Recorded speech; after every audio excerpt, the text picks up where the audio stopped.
Hello, back home, Grout Northwest. We are going to restore this shower. I've already done this wall of soap scum removal. This is all heavy soap scum.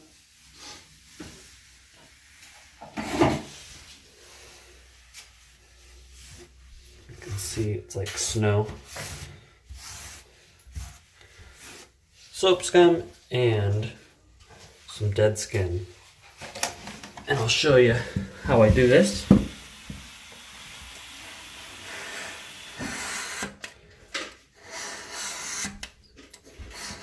Just tile by tile. You can see all that coming off. And also do it to the, I'll do over here and show doing it to the fiberglass as well.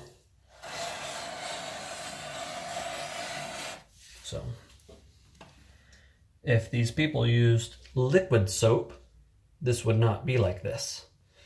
As far as the soap scum. Liquid soap does not do that. As you can see, the buildup is quite heavy. But we're going to make it look really nice again. Aren't we, sir? We'll try. We'll try.